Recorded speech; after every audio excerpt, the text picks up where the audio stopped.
Good morning दोस्तों। कक्षा 12 के नामक के मूल तत्व विषय के वर्गों में आज हम साझेदार की मृत्यु या निवृत्ति के संदर्भ में ख्याति की हिसाबी असर के बारे में पढ़ाई करने वाले हैं। दोस्तों, साझेदार की निवृत्ति या मृत्यु के समय उसके लाभ का भाग बाकी के साझेदारों को मिलता है।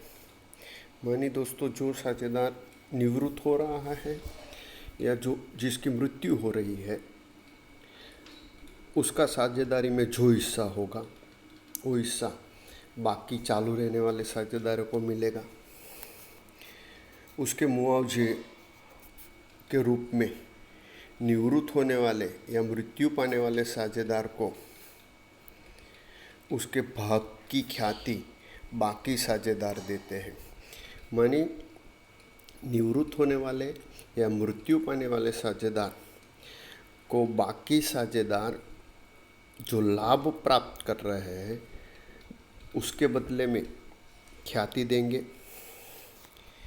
पीढ़ी की ख्याति में निवृत्त होने वाले या मृत्यु पाने वाले साझेदार उसके लिए भी हकदार है कि जब वह साझेदार था तब ख्याति की कमाई पीढ़ी को हुई है।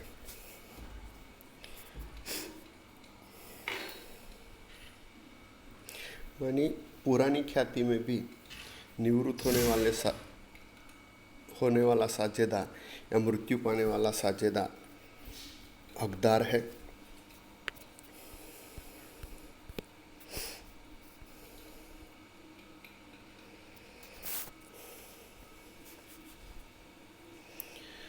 दोस्तों, हिसाबी मानक 26 के अनुसार ख्याति पेटे अवेज दिया गया हो तो ही ख्याति का लेखा बही में हो सकता है। मानी ख्याति के बदले कुछ दिया गया हो तो ही उसका लेखा बही में होगा। मनस्वी मूल्यांकन माने साझेदारों की मर्जी से जो मूल्यांकन हो उसके द्वारा उपस्थित की गई ख्याति का लेखा बही में नहीं किया जाएगा। इसलिए साझेदार की निवृत्ति के समय भी ख्याति का मूल्यांकन आंतरिक तरफ से ही किया जाता है। इसलिए ख्याति पक्की तलपट में संपत्ति के रूप में दर्शा नहीं सकते। माने हिसाबी मानक 26 के आधार पर मनस्वी मूल्यांकन के कारण पक्की तलपट में संपत्ति के रूप में ख्याति नहीं दर्शाई जा सकती। इसलिए निवृत्त होने वाला या मृत्यु पाने वाला साझेदार को उसके भाग की ख्याति शेष साझेदार को होने वाले लाभ के प्रमाण में देंगे। उसकी हिसाबी असर ख्याति खाता उपस्थित किए बिना साझेदारों के पूंजी खाते में ही दी जाएगी। मानी निवृत्त या मृत्यु पाने वाले साझेदार के हिस्से की जो भी ख्याति निश्चित की जाएगी उसका लेखा ख्याति खाता उपस्थित किए बिना लाभ पाने वाले साझेदार के पूंजी खाते ही किया जाएगा। इस प्रकार साझेदारी का विसर्जन हुआ होने से पुरानी पीढ़ी की बही में दर्शाई ख्याति सभी साझेदारों के बीच पुराने लाभ हानि प्रमाण में अपलिखित करनी होगी। माने दोस्तों, प्रवेश चैप्टर में भी ये बात पढ़ चुके हैं कि पुरानी ख्याति पुराने साझेदारों के बीच पुराने प्रमाण में अपलिखित करनी होती है।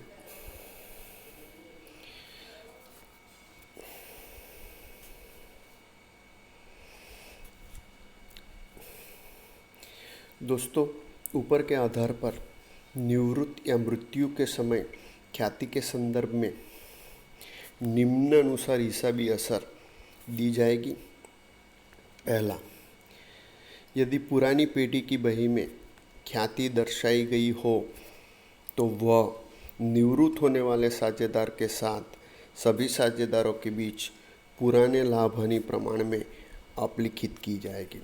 मानी पुरानी ख्याति पीढ़ी की बही में दर्शाई गई हो तो सभी साझेदार माने निवृत्त होने वाले साझेदार समेत सभी साझेदारों के बीच पुराने लाभ हानि प्रमाण में अपलिखित होगी, जिसकी प्रविष्टि निम्नानुसार होगी। सभी साझेदार के पूंजी या चालू खाते उधार वो ख्याति खाते का विवरण लिखना होगा। पुरानी ख्याति पुराने लाभ हानि के प्रमाण में सभी साझेदारों के बीच अपलिखित की उसके माने पुरानी ख्याति सभी साझेदारों के बीच पुराने लाभ हानि प्रमाण में अपलिखित की जाएगी। दूसरा, निवृत्त होने वाले या मृत्यु पाने वाले साझेदार को उसके भाग की ख्याति बाकी के साझेदार अपने लाभ के प्रमाण में देंगे। तब प्रविष्टि होगी दोस्तों, चालू रहने वाले साझेदार के पूंजी या चालू खाते उधार वो निवृत्त हुए या मृत्यु पाए साझेदार के पूंजी खाते का विवरण लिखा जाएगा। निवृत्त हुए या मृत्यु पाए साझेदार को उसके भाग की ख्याति बाकी के साझेदारों ने लाभ के प्रमाण में दी उसके माने दोस्तों, जब भी निवृत्त साझेदार के हिस्से की ख्याति की गणना की जाए तो उसके हिस्से की ख्याति चालू रहने वाले साझेदार लाभ के प्रमाण में उसे देंगे और तब प्रविष्टि होगी चालू रहने वाले साझेदार के पूंजी या चालू खाते उधार और निवृत्त साझेदार का पूंजी खाता या चालू खाता जमा किया जाएगा। दोस्तों, अब निवृत्त होने वाला साझेदार है तो उसके हिस्सा उसको देने की रकम निश्चित करनी होगी, इसलिए ख्याति उसके सीधे पूंजी खाते ही लिखी जाएगी।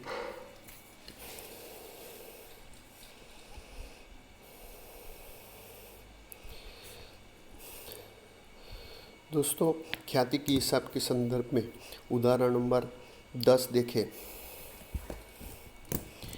तो उदाहरण नंबर 10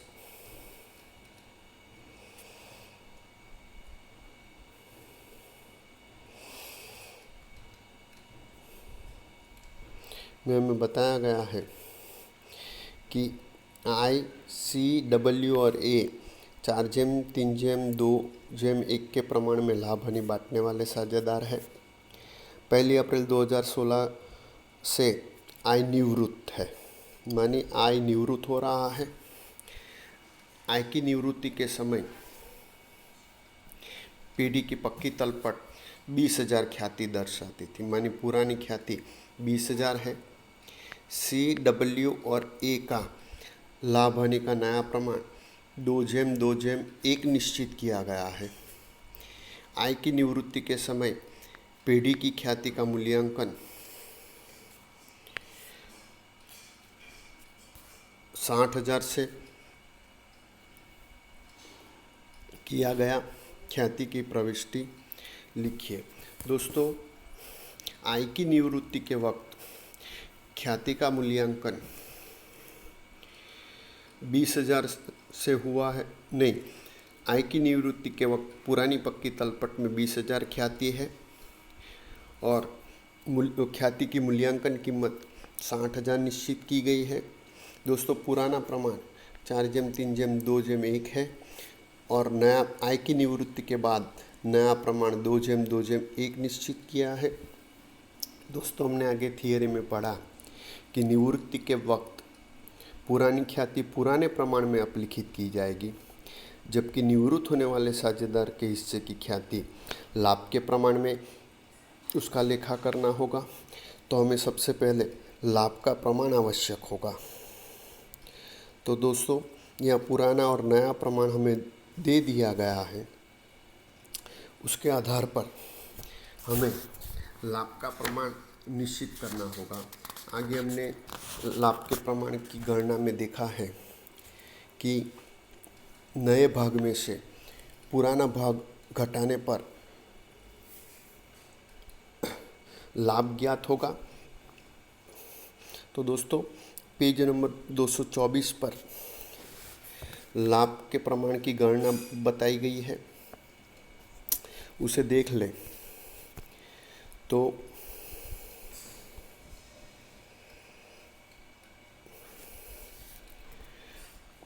दोस्तों पुराना प्रमाण 4/3/2/1 है। आय की निवृत्ति के बाद CW और ए का नया प्रमाण 2/2/1 निश्चित हुआ है। तो लाभ का सूत्र लागू करेंगे, नया भाग माइनस पुराना भाग। ये सूत्र लागू करने से दोस्तों C का लाभ 1/10, W का लाभ 2/10 और A का लाभ 1/10 ज्ञात होगा। तो इस प्रकार CW और A का लाभ का प्रमाण 1/2/1 होगा। अब दोस्तों ख्याति जो है उसकी कीमत 60,000 निश्चित की गई है। तो 60,000 टोटल कीमत निश्चित की गई है, तो उसमें आय का हिस्सा माने आय के हिस्से की ख्याति की गणना करनी होगी।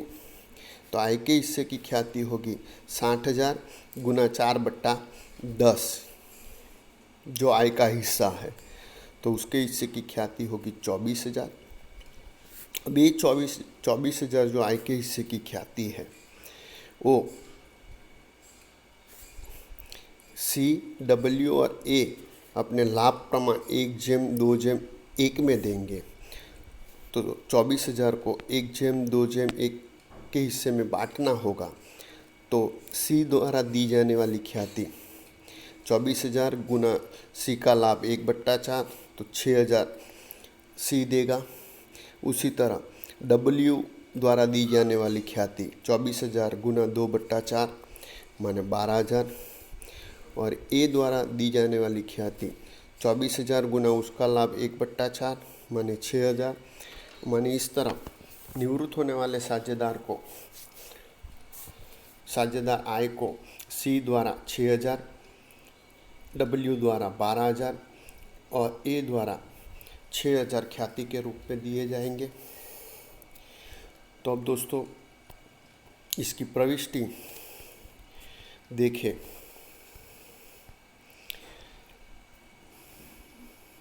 तो दोस्तों सबसे पहले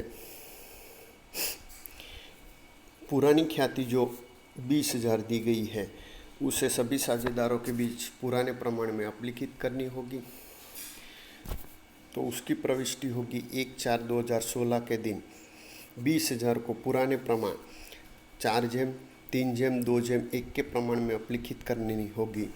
तो प्रविष्टि होगी आय का पूंजी खाता उधार 8,000, C का पूंजी खाता उधार 6,000, W का पूंजी खाता उधार 4,000, A का पूंजी खाता उधार 2,000 और ख्याति खाते का 20,000। विवरण होगा पुरानी ख्याति पुराने साझेदारों के बीच पुराने प्रमाण में अपलिखित की उसके।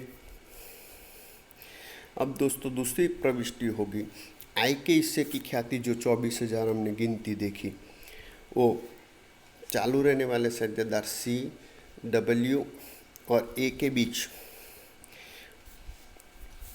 उसके लाभ के प्रमाण 1/2/1 के प्रमाण में बांटनी होगी। तो 24,000 को 1/2/1 के प्रमाण में बांटने पर C के हिस्से में 6,000, W के हिस्से में 12,000 और A के हिस्से में 6,000 देने होंगे। तो प्रविष्टि होगी C का पूंजी खाता उधार 6,000, W का पूंजी खाता उधार 12,000, A का पूंजी खाता उधार 6,000 और आय के पूंजी खाते का 24,000। विवरण होगा आय के भाग की ख्याति C, W और A ने अपने लाभ हानि प्रमाण में दी उसके।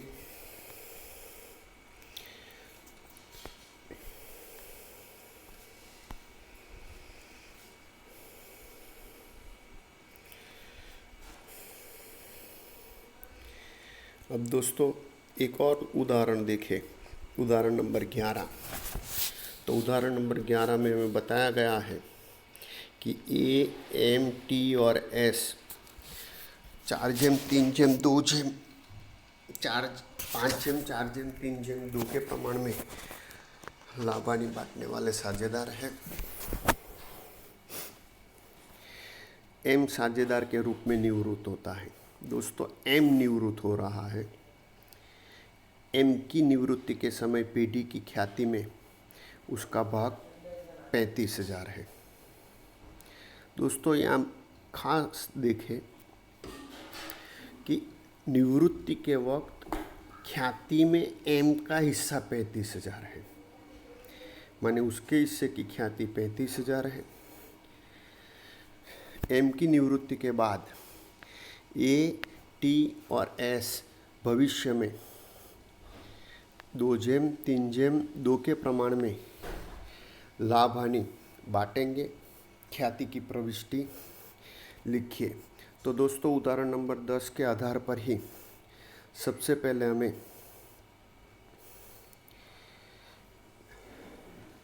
लाभ का प्रमाण ज्ञात करना होगा। और लाभ का प्रमाण ज्ञात करने के लिए यह हमें पुराना प्रमाण और नया प्रमाण दे दिया है।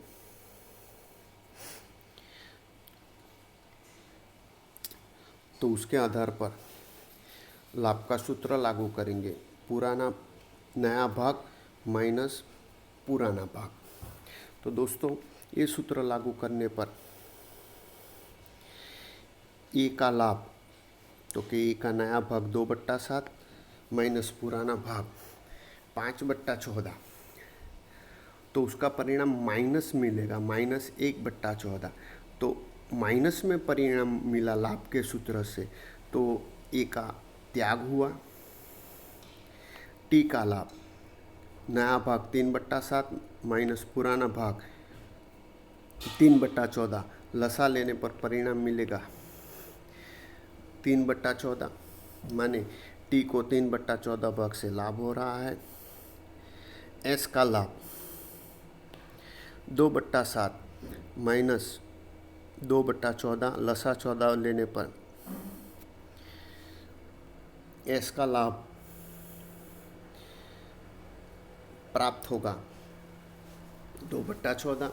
दोस्तों, यहाँ ये त्याग कर रहा है, इसलिए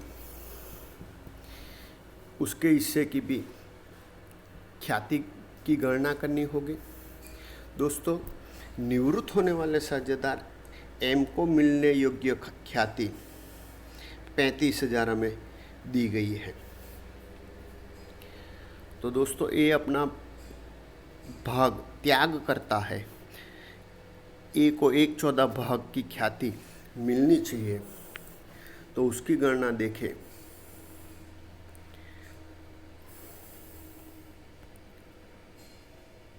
तो दोस्तों, एम जो है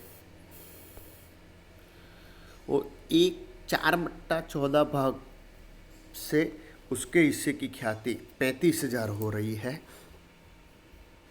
तो ए का जो त्याग है 1/14, उस भाग से उसे मिलने वाली ख्याति कितनी, तो 35,000 गुना 1/14 गुना 14/4, तो ए को मिलने योग्य ख्याति 8,750 होगी।